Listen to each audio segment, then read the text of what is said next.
Is Google making us stupid?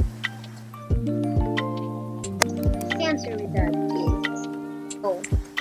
Google is just increasing our knowledge. People using Google very frequently doesn't mean they think less. They are only curious.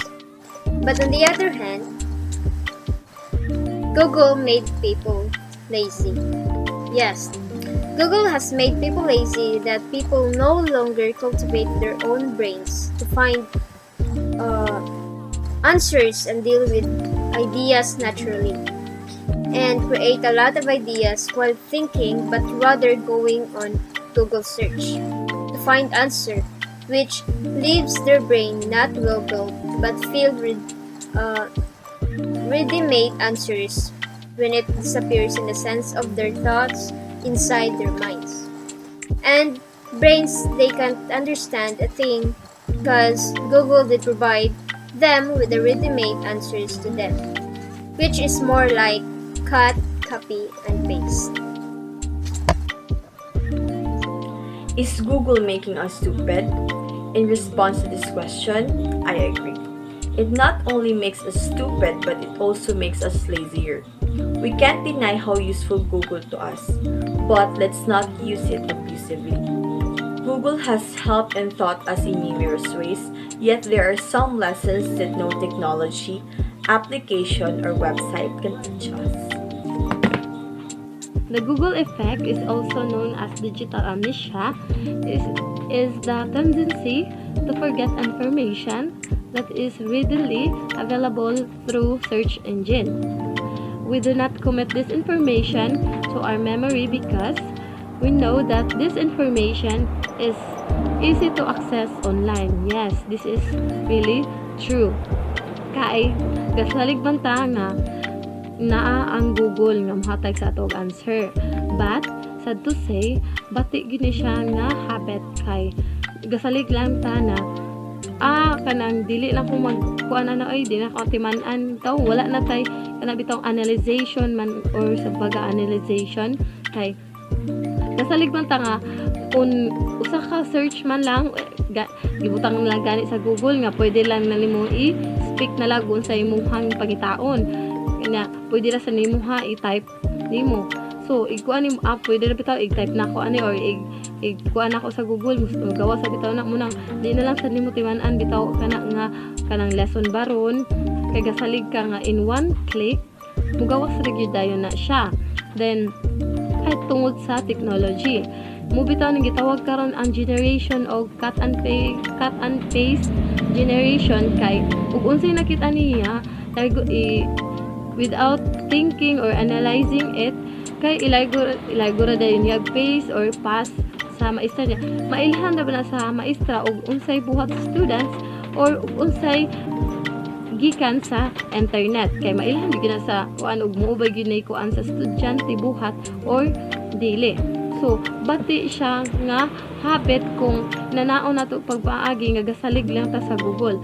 Ang Google is very useful tool para sa ato ang estudyante kay dako man siya matabang kay kung confused ta ana i-search lang sa Google so makabasa tag daghang mga theories dito and then kung matuto siyang makuaag base then atong i-paraphrase nato nga mo din na siya but kung imo man gud siyang ilargo og paste nya wala pa gid nimo basaha so wala nimo gi-analyze so munang wa jud mabilin sa imong utok about ato or about ana nga topic kay largo ra kag paste sa YouTube bitaw o kung wa ka kabaw ana unsa ang pagluto largo ra kag search how to cook this inana na sa Google sad og how to kuan what is the so largo ra sad ka di ka nang dependent kay ka sa Google without thinking nga dili siya maayo kay ang Google mo-provide nato og answer but kita in the future naabi mga instances in life nga wala dili pwede gamitan og Google kanang dapat imuhang own kuan na nimo own idea daabi kay mga inana nga pangayuan jud ka so unsa man ka nga so kay gasalig man sa Google so para nako kay ang question kanang is Google make you dumber or stupid? Para nako dili. Kay ang Google na natabang sa tao. And also, naa siya disadvantage, but depende sa tao how to handle or giunsa niya.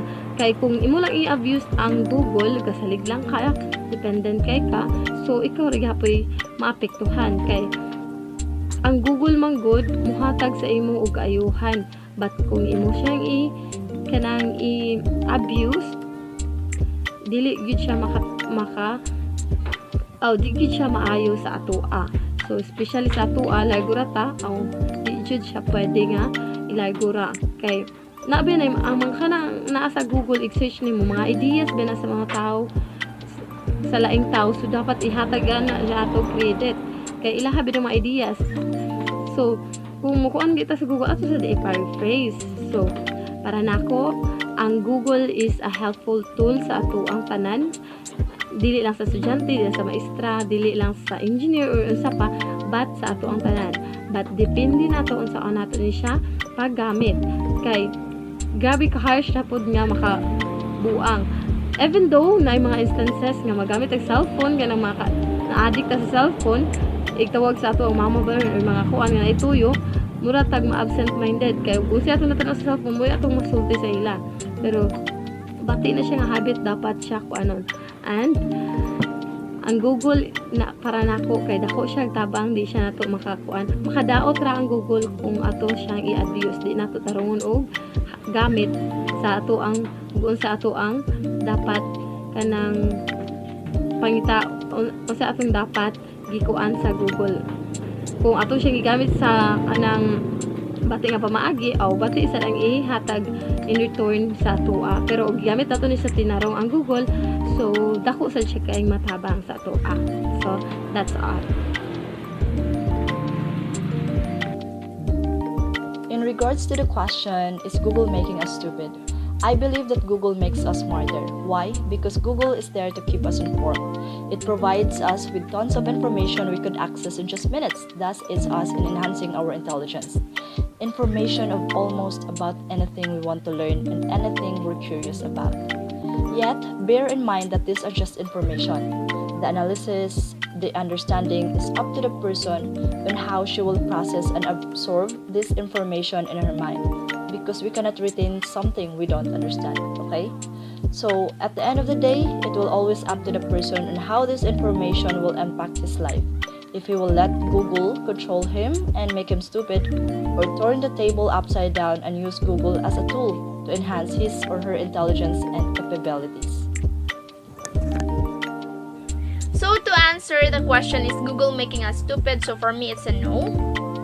There is no doubt, and it's undebatable that technology is indeed a very big help in our daily lives, for it makes our work easier, faster, and more convenient. But in any way, still, it is our responsibility to take control and not the other way around. So let's focus on internet and Google. Yes, Google provided us all the information that we need, that even fetching data and gathering big information is already a piece of cake for us, because we can just find them in just one click. And by these overflowing advantages of Google and internet, humans became more dependent to it, that even small things is already a burden to them if without the help of Google.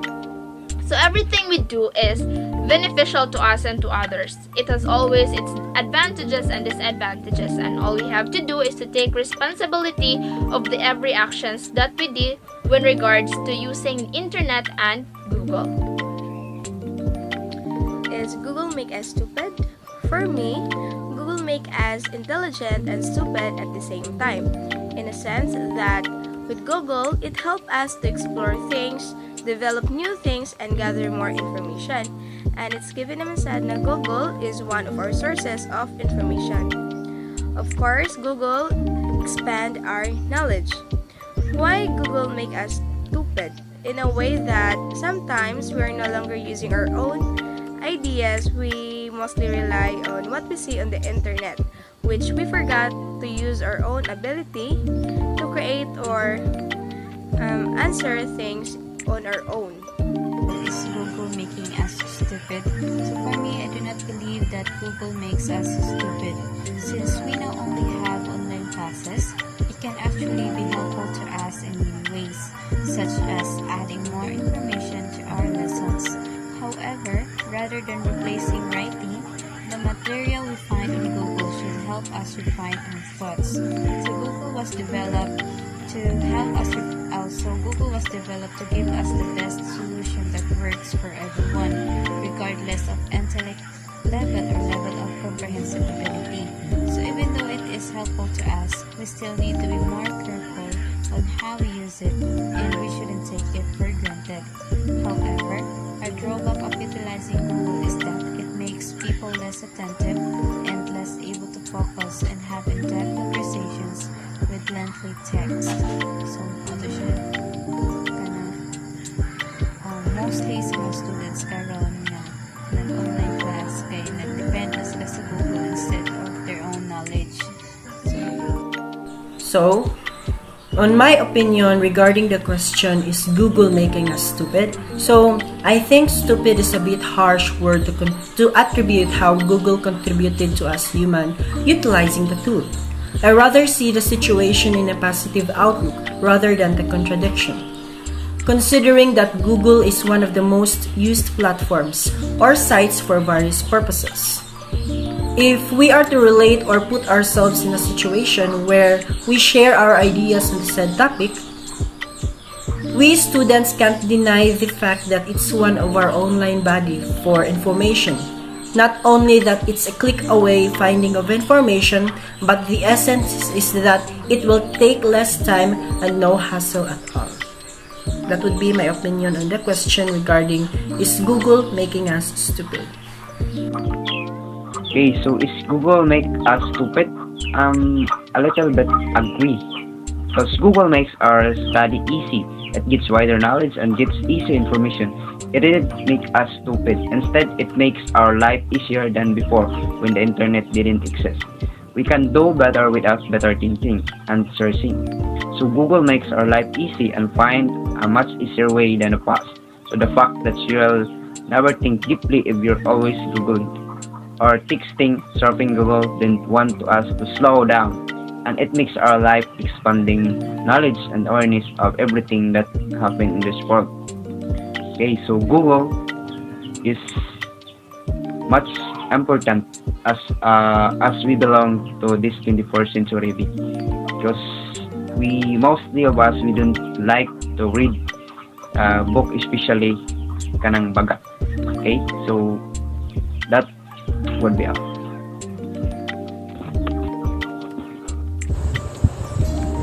Is Google making us stupid? Well, for me, the internet or Google is making us smarter overall because it makes our work more easier. Especially right now that we are in the midst of pandemic, every time nga maglisod ta sa atong topics, ni Google dayon tadagan. But it doesn't mean nga we are stupid because we use Google. Instead, it make us smarter.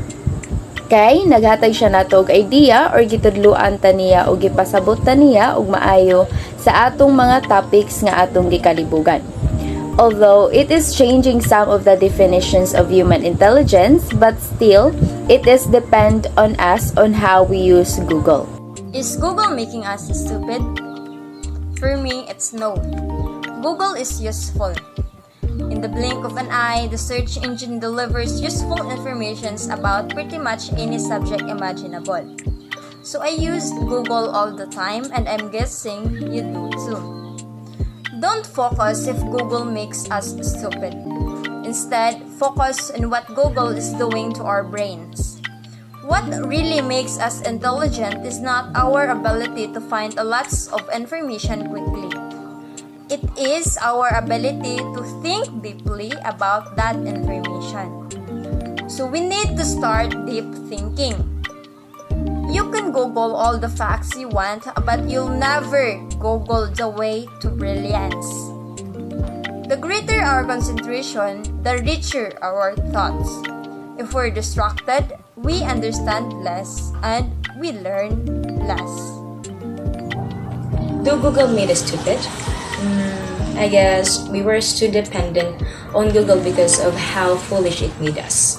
We put so much reliance on Google to carry out our daily tasks that we occasionally forget to double check its accuracy before applying or using it. While Google has made our life easier, it is still important for us humans to consider our action and know how to evaluate whether they are appropriate or not in order to prevent making mistakes. Is Google making us stupid? Well, based from the question and as what kind of learning modalities we have right now, I can say that it will only depend on the student on how he or she will deal with the online learning setup.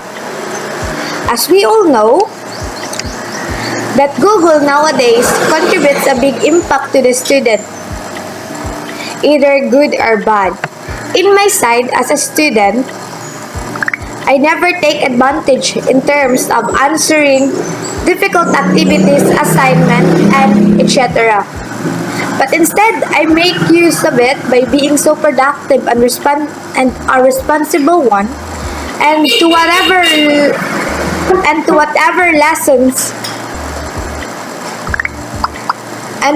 lessons or topic which I think I need to look for more sources and example as my basis for my study. But as what I also observe, some of the students make use of Google to answer directly at their activities and assignments without further learning the answers and analyzing the consequences of the question or problem which is being given. And also, the simplest activity, just like the essays or the reflection paper, students were only simply copied the essays from the Google without paraphrasing its sentences. Word for word, they copied it completely. In this case, I can say that Google is making people, especially students, become a lazy one and not becoming more serious and responsible in doing their part as a student. Students think that life could be more easier with the help of Google by simply copying of other people's work without citing its sources. Well, I think it is not bad for making use of Google from searching for references and reliable sources from the difficult lessons. But at least make use of Google for learning, not just for easier and faster answers, because at the end, we are still the one who will suffer for the consequences that we choose to take and risk.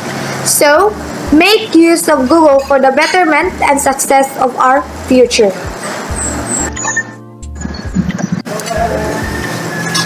In the end, we must also know how to become a responsible users, especially of being a student.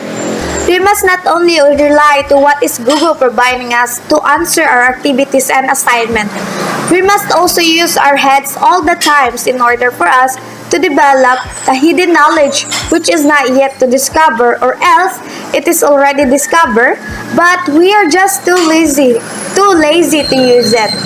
Indeed, Google can provide us the needed answers and necessities which are useful to all the people using it, especially to us students. But the truth is, we are already abusing and too much reliance of consuming it, in which students didn't even think in what would be the effect or the consequences that awaits in their future. So, we must be responsible and use Google in a productive way. Thank you.